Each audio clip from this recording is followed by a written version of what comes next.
É dia de decisão. O Flamengo enfrenta o Atlético Mineiro em casa às 7h30 da noite e pode pressionar o Palmeiras, que logo em seguida enfrenta o América Mineiro no Allianz Parque. Então, agora é tudo ou nada e o Tite tem um plano para superar o time comandado pelo Luiz Felipe Scolari, que é um dos melhores visitantes do Campeonato Brasileiro junto com o Flamengo, numa ótima campanha de recuperação. O Atlético Mineiro tem a melhor dupla de ataque do futebol brasileiro no momento e a gente vai elaborar um pouco os perigos que esse time pode trazer para o Flamengo e qual é o plano do Tite, qual é a escalação que ele deve levar a campo. Se você quiser seguir acompanhando o que eu penso a respeito desse jogo, inclusive com uma transmissão tática minuto a minuto, eu presto esse serviço para os membros do canal. Os membros do canal pagam R$ 5,00 por mês e têm acesso ao grupo de WhatsApp e ao canal de transmissão tática no WhatsApp, só pelo preço de R$ 5,00 por mês. Você pode até contribuir com um pouco mais se quiser, mas não terá nenhum benefício adicional além desse, é só caso deliberadamente você deseje, tá bom? Então vem comigo falar sobre tática sem tatiquez. O Atlético do Filipão joga num 4-4-2, pegando um pouco da herança que tinha o Atlético do Kudê, que tinha vários movimentos diferentes, era um time muito mais ofensivo, mas tem alguma coisa, digamos assim, esses caras de força pelo lado. Sobre esses caras de força pelo lado, eu queria falar sobre o papel que devem fazer nessa partida. O Zaratio eventualmente joga o Pavon, em jogos que ele está com uma formação um pouco mais ofensiva. E o Rubens é um cara que é um meia esquerda, que já foi lateral esquerdo.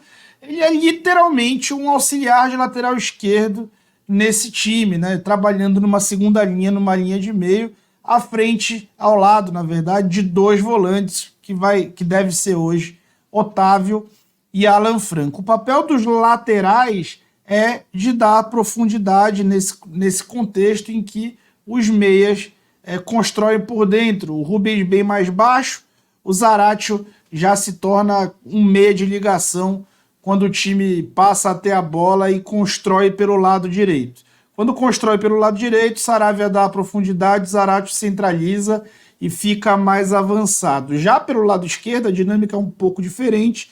Quando o Arana avança, ele se torna quase que um ponta e o Rubens fica muito mais preocupado em guardar essa posição, fazendo uma cobertura ofensiva para fazer uma recomposição e uma transição defensiva ou até defender mesmo o adversário com uma linha de 5 onde o Rubens cobre e fica muitas vezes ali naquela função com o Paulinho recuando bastante para marcar na linha de meio nesse setor, né? Até por isso, Paulinho passou a jogar pela esquerda, mais centro-esquerda, desde que o Felipão assumiu e implantou esse novo sistema que ele demorou bastante para encontrar, né? Foram mais de 10 jogos ali, ou quase 10 jogos sem vitória, desde que quando ele chegou, e só depois ele encontrou realmente uma sequência alucinante de vitórias. O Atlético tem uma especificidade que eu já falei para vocês.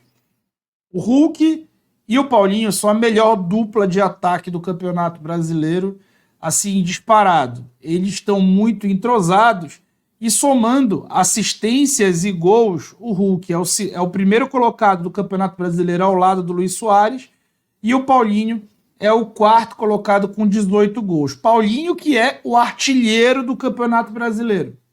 O Hulk tem 8 assistências. Por quê? Porque ele baixa muito quando recebe a bola. E sobre eles, tem uma característica que pode casar com uma opção que o Tite tomou também. O Hulk é um jogador que finaliza muito. Ele é o maior finalizador em quantidade do Campeonato Brasileiro. E também é o cara que mais finaliza de fora da área no Campeonato Brasileiro. Esse mapa que eu estou mostrando para vocês mostra o X são os chutes que vão para fora, os azuis, as bolas azuis, os chutes que vão na direção do gol e são defendidos, E as bolas roxas são os gols marcados. Vejam que o Hulk tem 2 gols marcados daqui, um outro gol marcado daqui, de muito, muito longe. Ou seja, perigo na frente da área, onde o Flamengo tem um desfalque seríssimo, que é o Eric Pulgar. O Paulinho, se não chuta tanto assim de fora, ele tem vários gols da entrada ali da grande área e uma participação grande nesse corredor central, então buscando atacar a última linha, especialmente quando o Hulk baixa para receber. Como eu falei, o Pulgar não joga e o Maia vai jogar. Gente, eu sou um cara que tenho criticado bastante o Thiago Maia aqui no canal por conta do seu trabalho com a bola. Mas a gente não pode deixar de falar, sendo justo, que o problema do Thiago Maia é no momento com a bola. No momento sem a bola, ele entrega até mais intensidade na marcação e na proteção desse funil, dessa frente da área, do que o Pulgar. Ele tem essa capacidade de entregar uma disposição que pode, no momento defensivo, ser suficiente, sim. Ao mesmo tempo, o Atlético não é um time que vai marcar tão alto o Flamengo. Então, a saída de bola ótima do Pulgar, lógico que vai fazer falta, mas vai fazer menos falta do que em outros jogos. Então, não vejo uma grande crise em ter o Thiago Maia em campo. A escalação provável, de acordo com o Vene Casagrande, deve manter o Bruno Henrique aberto à ponta direita. Essa escalação, sim, eu que não sou o Tite, sou muito menos qualificado que ele, não faria. E eu vou mostrar para vocês o porquê eu não faria e qual é o impacto esperado pelo Tite. O que o Tite espera dessa formação? Lembra que eu falei que o Atlético tem no Rubens um equilíbrio para a cobertura do Arana? Então, a ideia é, com o Bruno Henrique aberto, com o pé dominante pelo lado direito, e com a quantidade de profundidade que ele entrega para o time, é que ele carregue por mais recuado possível o Rubens, mantendo o Atlético ali contra as cordas, enquanto o Cebolinha deve fazer o mesmo com o Saravia.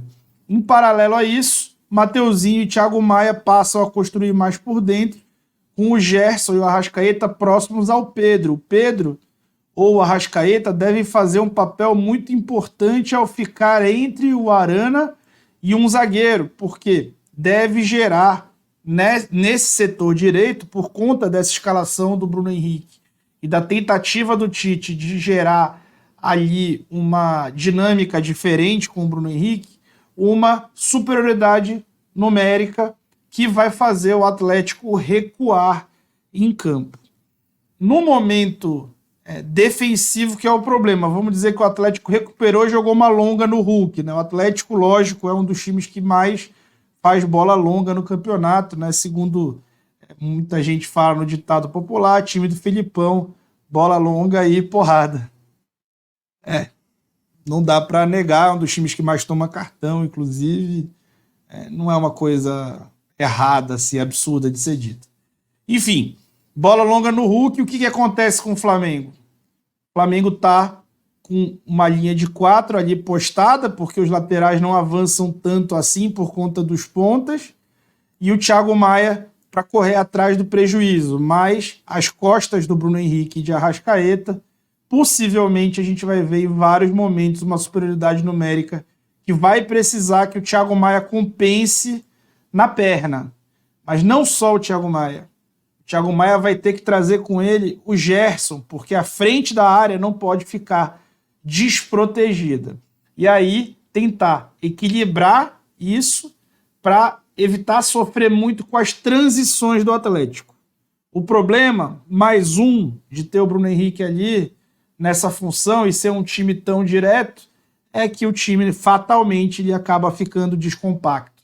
Bruno Henrique é um jogador que é um dos mais agressivos da Série A, o cara que entrega muita profundidade, que encerra suas jogadas muito avançado em campo. Se ele está escalado no mesmo time que Pedro, que Cebolinha, que Arrascaeta, é mais um que vai entregar ali jogadas agudas e que vai contribuir para a descompactação do time. Essa descompactação pode gerar uma trocação que a gente viu nos primeiros minutos contra o América. Então, senhoras e senhores, a gente não pode esquecer que futebol é um jogo de créditos e de débitos.